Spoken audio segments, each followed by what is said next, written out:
Hello everyone, today I'm going to read about Magic Trails Chapter 14, Day of the Dragon King by Mary Pop Osborne. Chapter 1, Boo Book. Annie peeked into Jack's room.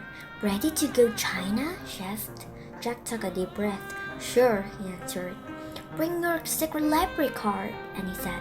I have mine in my pocket.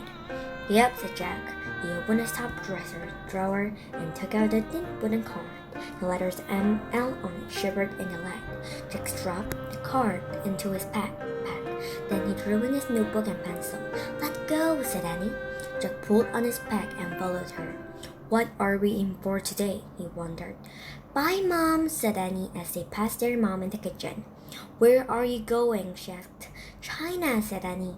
Great, said their mom. She winked at them. Have fun. Fun, said Jack. He was afraid that fun wasn't quite the right word. Just wish us luck, he said, as he and Annie headed out the front door. Good luck, their mother called. If only she knew we aren't pretending, Jack whispered to Annie. Yes, said Annie, grinning. Outside the sun shined brightly. Birds sang, crickets chirped. Jack and Annie walked up their street toward the Frog Wood. I wonder if the weather will be this nice in China, Annie said. I don't know, remember Morgan said this will be a very scary adventure, said Jack. They're always scary, said Annie, but we always meet people, animals who help us, or people. True, said Jack. I bet we meet someone great today, said Annie. Jack smiled. He was starting to feel excited now instead of scared. Let's hurry, he said. They ran into the Frog Wood. They slipped between the tall trees until they came to a huge oak. Hello, came a soft voice they knew well. They looked up. Morgan was peering down from the magic treehouse. Ready for your next mission as Master Librarians? She asked. Yes, said Jack and Annie. They grabbed the rope ladder and started up. Are we still going to China? Asked Annie, when they had climbed it into the treehouse. Indeed, said Morgan. You're going to ancient China. Here is the title of the story. You must find. She held up a long thin strip of wood. It looked like a ruler, except it had strange writing on it instead of numbers. Long ago, the Chinese discovered how to make paper. It was one of the world's most important discoveries, said Morgan. But you are going to a time earlier than that, to a time when books were written on bamboo strap like this one. Wow, said Annie, pointing at the figures on the bamboo. So this is Chinese writing? Yes, said Morgan. Just as we have letters, Chinese writing is made up of many characters. Each one stands for a different thing or ideas. These characters are the title of an ancient Chinese legend. You must find the first writing of the legend before the Imperial Library is destroyed. Hurry, let's go, said Annie. Wait, we need a research book, said Jack. Yes, you do, said Morgan. From the fold of a rope, she pulled out a book. On the cover was the title, The Time of the First Emperor. Morgan handed the book to Jack. This research book will guide you, she said. But remember, in your darkest hour, only the old legend can save you. But we have to find it first, said Annie. Exactly, said Morgan. She handed Jack the bamboo strip, and he slipped into his pack. Jack pushed his glasses into place. Then he pointed at the cover of their research book. I wish we could go there, he said. The wind started to blow. The treehouse started to spin. It spun faster and faster, and everything was still, absolutely still. Chapter 2, The Go-Ahead. Oh, wow, said Annie. This clothes feel so soft. And look, I have a pocket for my secret library card. Jack opened his eyes. Their clothes had magically changed. They no longer wore jeans, t-shirts, and sneakers. Instead, they had on baggy pants, loose shirts, straw shoes, and round hats. Annie's shirt had a pocket in it. Jack saw that his backpack had become a rough clothes sack. Inside were his research book, his notebook, his library card, and the bamboo strip. Cow, said Annie, looking out the window. Jack looked out too. The treehouse had landed in a lone tree in a sunny field. Coast breeze and a young man stood watching over them. At the edge of the field was a farmhouse. Beyond the house was a walled city. It looked so peaceful, said Annie. You can never be sure, said Jack. Remember Pompeii looked peaceful before the volcano went off? Oh, yeah, said Annie. Let's see what the book says, said Jack. He reached in the sack and pulled out the China book. He opened it and read aloud. Over 2,000 years ago, China was ruled by a first emperor because he chose the dragon to his symbol. He was called the Dragon King. In China, dragons are seen as brave and powerful creatures. Dragon King? That sounds like a little scary, said Jack. I like his outfit, said Annie. Next to the writing was a picture. It showed a man wearing a rich flowering robe with white sleeve. He also wore a tall hat with bead hanging from it. Jack pulled out his notebook and wrote, First Emperor called Dragon King. The book we need must be in the Dragon King's library, said Annie. I bet his palace is in that city. Look up. Right, he said, and that's how to get there. He pointed across the field to a dirt road that led to the walled city. Good plan, said Annie. She climbed out of the treehouse and started down the rope ladder. Jack threw the china book and his notebook into his sack. He slung the sack over his shoulder and followed Annie. When they reached the ground, they started through the field. Look, that guy waving at us, said Annie. The man tending the cows was shouting and waving. He started running toward them. Uh-oh, what he want, said Jack. A moment later, the man stood in their path. He was young and handsome with a kind face. Can you do me a great favor? He asked. I will be most grateful. Of course, said Annie. Give a message to the silk weaver. You will see her at the farmhouse, said the young man. Tell her to meet me here at twilight. Sure, no problem, said Annie. The young man smiled. Thank you, he said. Then he started to leave. Wait, excuse me, said Jack. Do you know where we can find the Imperial Library? A look of horror crossed the man's kind face. Why? He whispered. Oh, I just wondered, said Jack. The young man shook his head. Beware of the Dragon King, he said. Whatever you do, beware. Then he turned and ran back to his cows. Oh man, whispered Jack. Now we know one thing for sure. What? Asked Annie. This place is not as peaceful as it seems, Jack said. Chapter 3. The Silk Weaver. Jack and Annie kept walking across the pasture toward the road. Annie stopped when they neared the farmhouse. We have to find the silk weaver and give her the message, she said.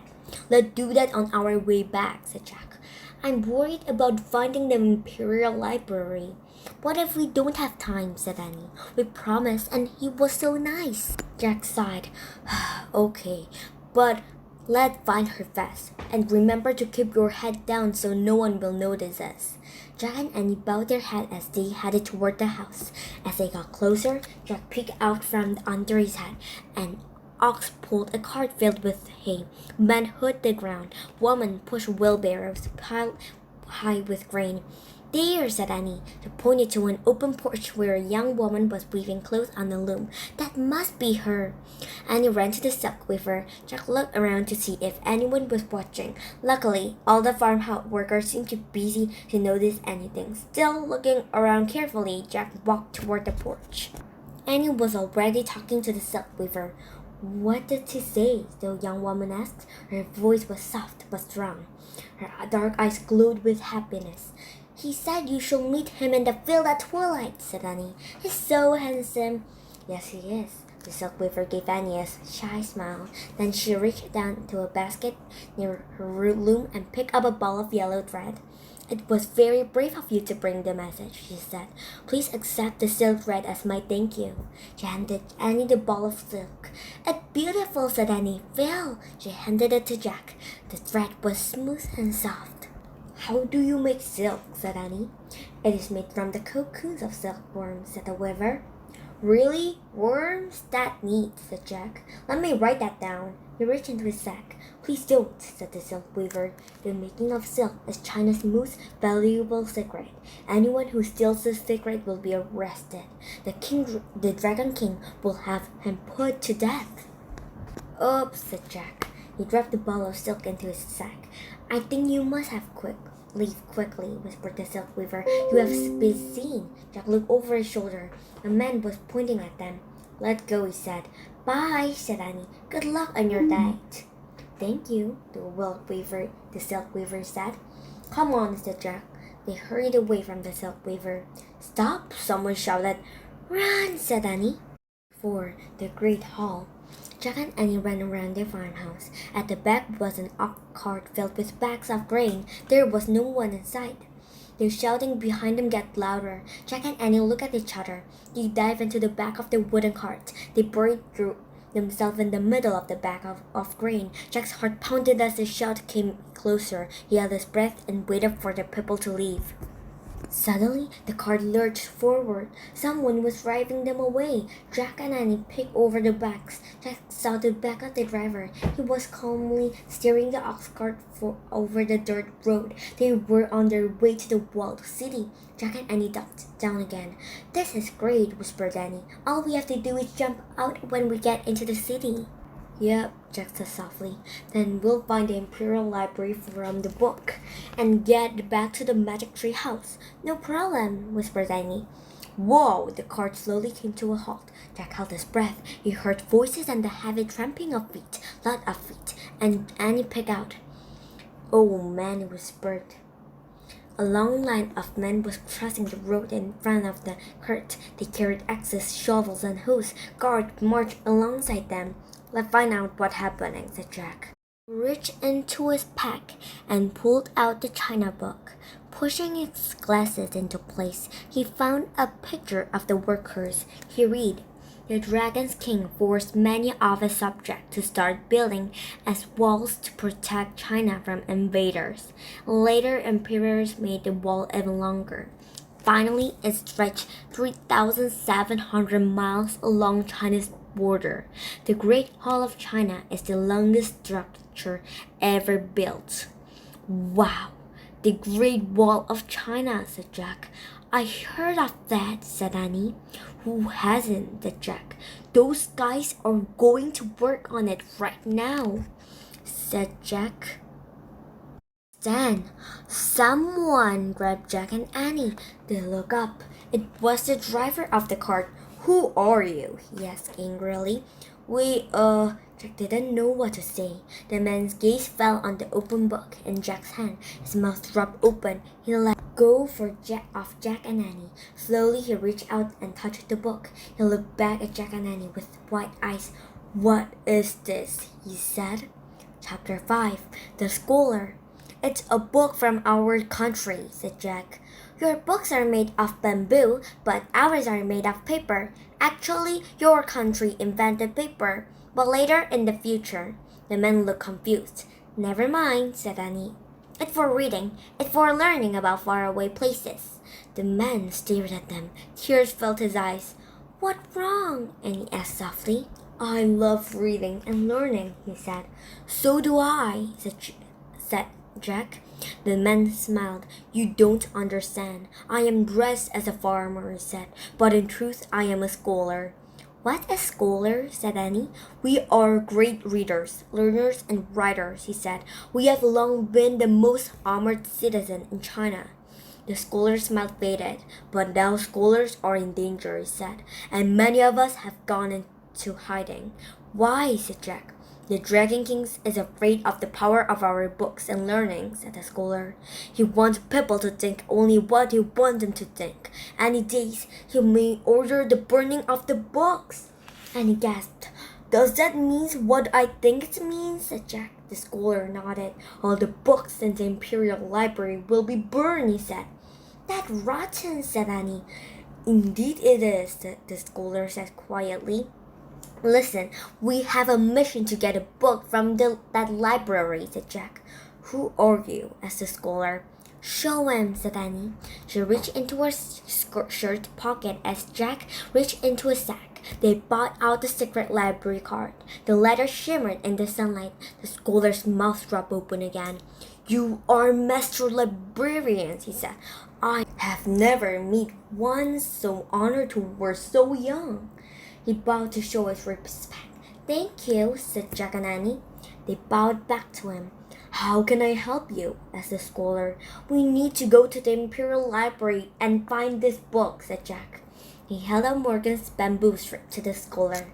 "We will go to the Imperial Library," said the scholar. "As for the story, I know it well. It is a true one, written not long ago. But I warn you, we will be in great danger. We know, said Annie. The scholar smiled. I am happy to be doing something I believe in again, said the scholar. Let us go. They all climbed into the front of the cart. The long line of wall builders was marching in the distance. As the oxen started forward, the scholar turned to Jack and Annie. Where are you from? He asked. Rock Creek, Pennsylvania, said Annie. I have never heard of it, said the scholar. Do they have a library there? Oh, sure, there's a library in every town, said Jack. In fact, there are probably thousands of libraries in our country. And millions of books, said Annie. And no one burns them. Right, said Jack. Everyone gets to go to school to learn to read them. The scholar stared at him and shook his head. It sounds like paradise, he said. Chapter 6 The Dragon King. The ox cart bumped across the wooden bridge that crossed over a moat. Then it passed guards standing by giant wooden gates.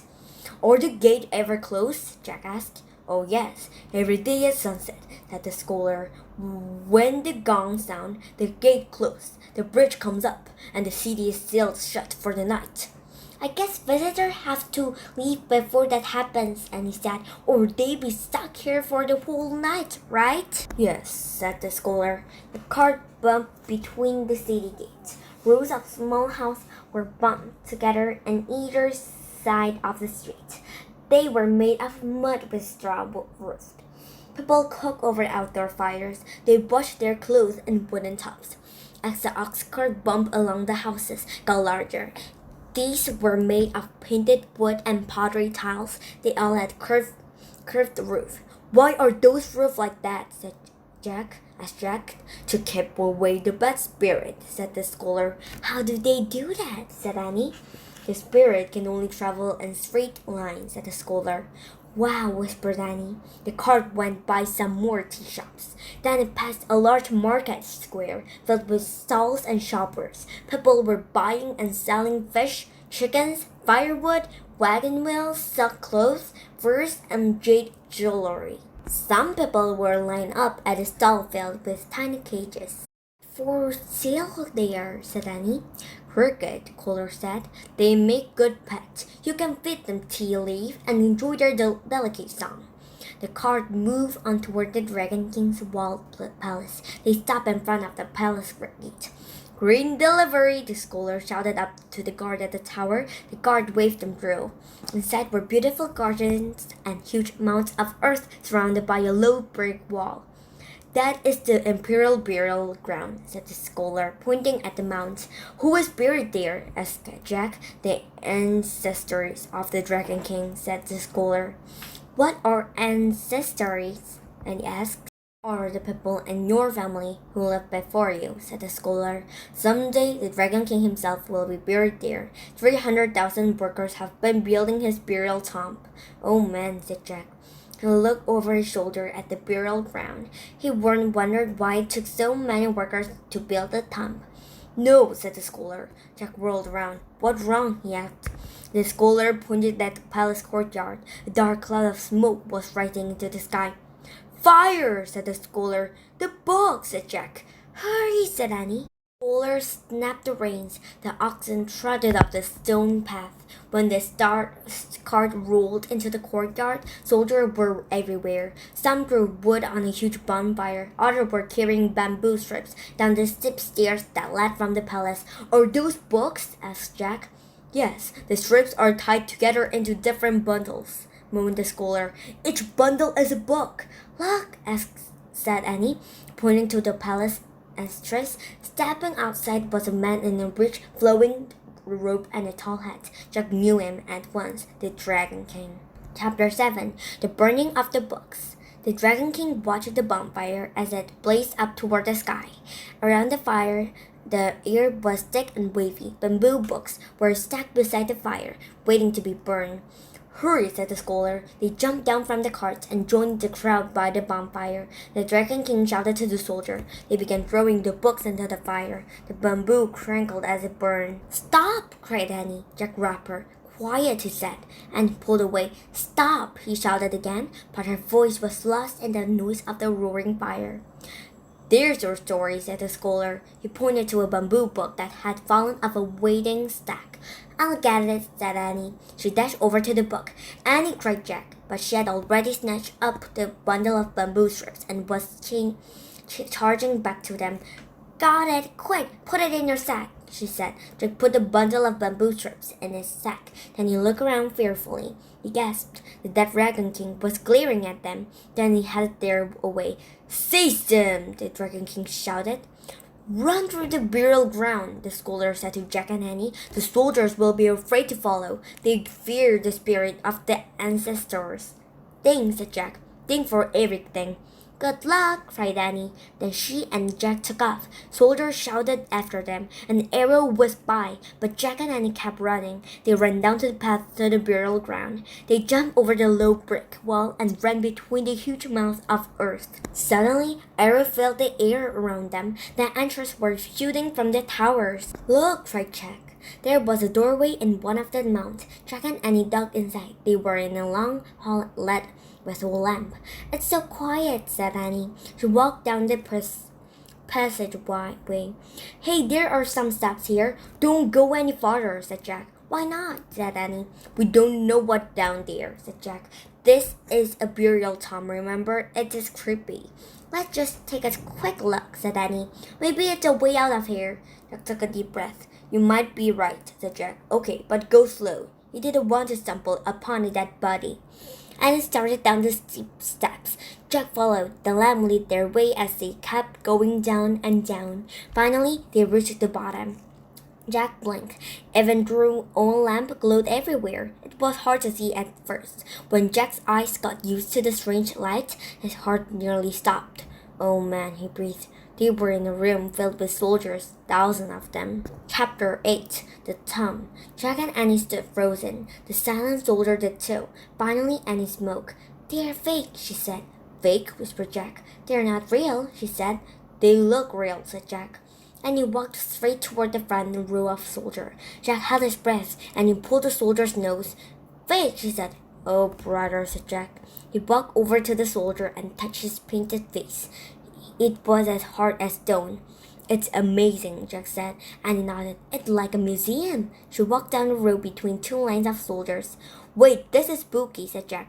What is this place? He put down his sack and pulled out the china book. He found a picture of the frozen army and read aloud. The Dragon King had 7,000 life-size clay figures made for his burial tomb. The clay was baked and painted. The Dragon King hoped that the clay army would protect him after he died. You like the pyramid in ancient Egypt, said Jack. Remember, the queen was buried with a boat and load of things to take to the afterlife. He looked around. Annie? I'm here, she called. She was far down another row. Come back here, yelled Jack. No, you come here, said Annie. It's so cool. All their faces are different. Jack threw the book into the sack. Then he hurried down the road to Annie. Look, she said. Just look. In the flickering lamplight, they wandered down the rows of soldiers. No two soldiers had the same nose, the same eyes, or the same mouth. Oh man, no wonder so many people had to work on this tomb, said Jack. They really did a good job, said Annie. Yeah, said Jack. There were kneeling archers and foot soldiers dressed in red and black armor. They were real bronze swords, daggers, axes, spears, bows, and arrows. There were even life-size wooden chariots with horses. The horses looked completely real. They were different colors with white teeth and red tongue. I have to take some notes about all this, said Jack. He pulled out his notebook and pencil. Then kneeling on the brick floor, he wrote, No two faces the same, not even the horses. Jack, said Annie, you know what? What? I think we're lost, she said. Lost? Jack stood up. We're not lost. Yeah, then which way is out? Said Annie.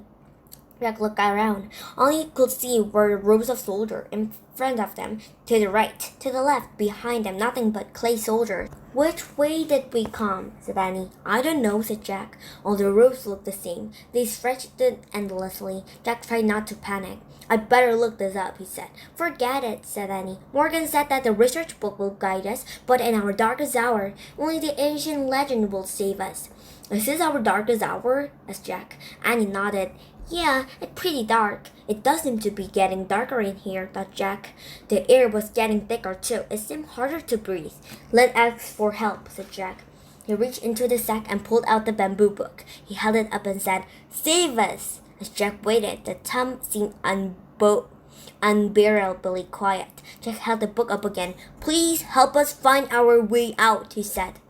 He and Annie kept waiting, but nothing happened. The air was growing even thicker. The light was getting dimmer. The countless rows of soldiers seemed creepier.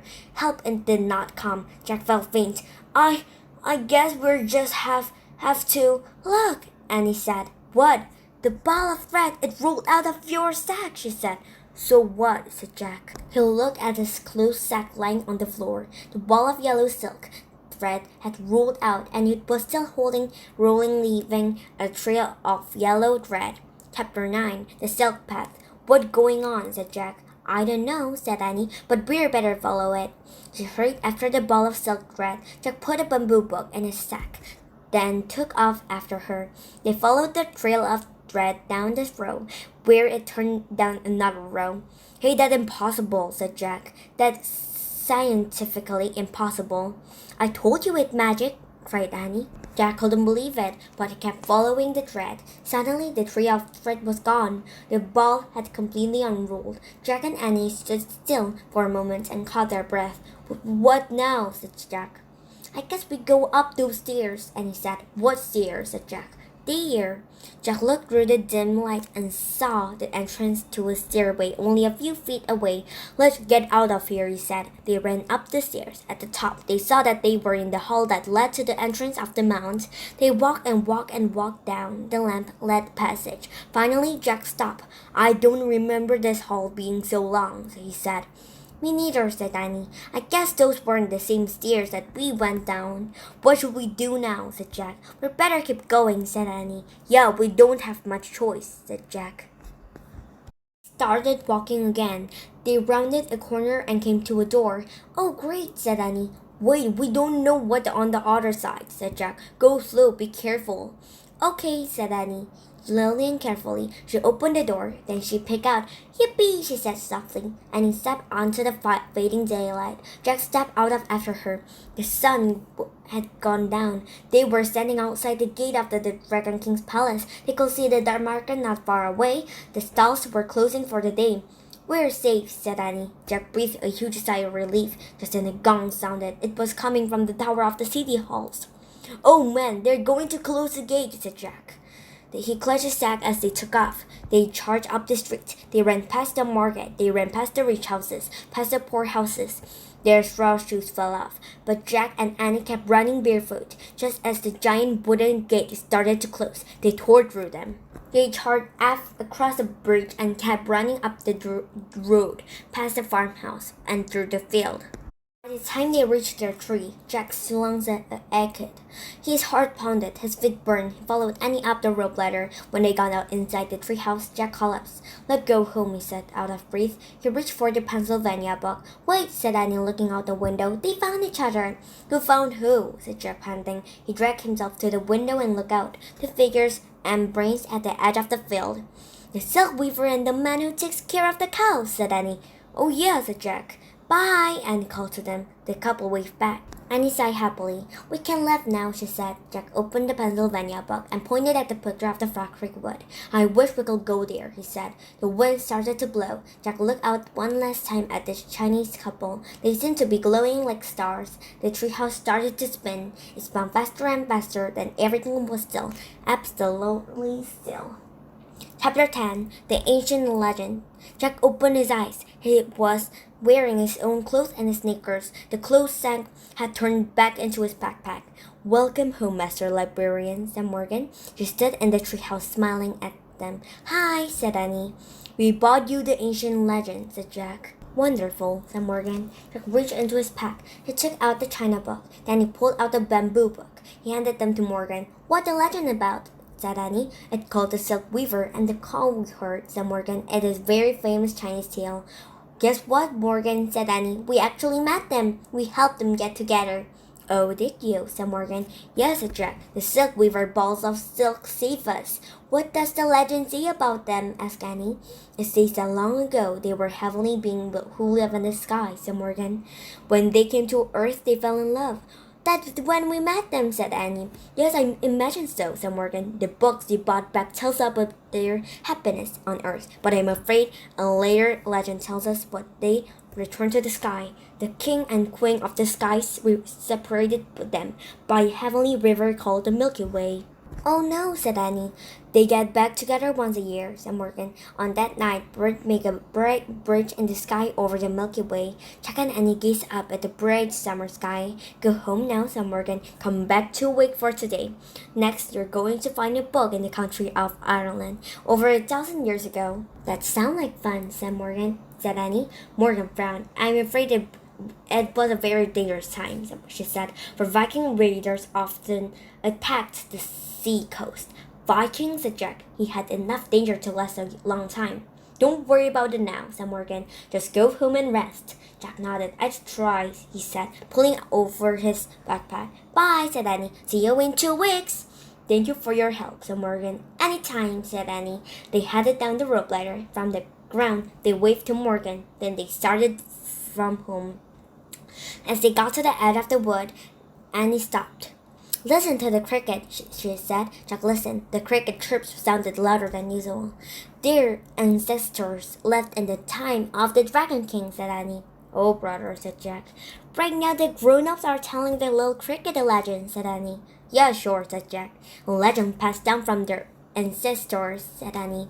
Jack smiled. He didn't want to admit it, but the cricket noises sound like storytelling. He could almost hear them saying, Dragon King, Dragon King, Dragon King.